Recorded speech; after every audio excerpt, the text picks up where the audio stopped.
မင်္ဂလာပါရှင်မြို့ကိုးတွေဝင်နေတဲ့တောင်ပေါ်မြို့လေးတန်တောင်ကြီးကိုအလဲသွားမယ်ဆိုရင်မဖြစ်မနေရောက်အောင်သွားတဲ့နေရာ၅ခုကိုပြောပြပေးပါမယ်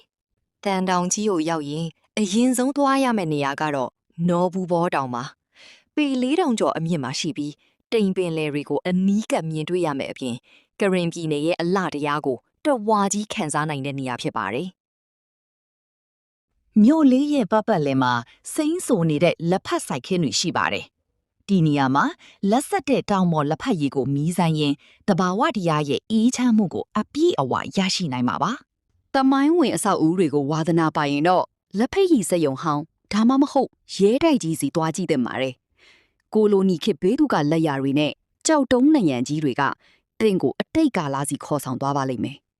။ရေကစားကျင်သူတွေအတွက်တော့ပတိချောင်းရှိပါတယ်။တန်တောင်ကြီးတောင်ချေမှာရှိပြီးကြည်လင်အေးမြတဲ့တောင်ကျရေတွေကြောင့်ခရီးပန်းသမျှကိုအပန်းဖြေစေမယ့်နေရာလေးပါ။နောက်ဆုံးအနေနဲ့တန်တောင်ကြီးမြို့မှာဈေးမှာဒေသထွက်ပြားရည်စစ်ကော်ဖီနဲ့ရိုးရအစားအစာတွေကိုဝယ်ယူရင်းဒေသခံတွေရဲ့ဖော်ရွေမှုကိုခန်းစားကြည့်ဖို့မမေ့နဲ့အောင်နော်။တန်တောင်ကြီးတောင်တန်းတွေကြားကမြို့ကလေးနနက်ခင်းမြူတွေဆိုင်လက်ဖက်ခင်းစိမ်တွေလိုက်သမိုင်းရဲ့အတိတ်အရေးကြောက်ဆောင်မောကဆန်းရည်အေးစိတ်အပန်းဖြေရာ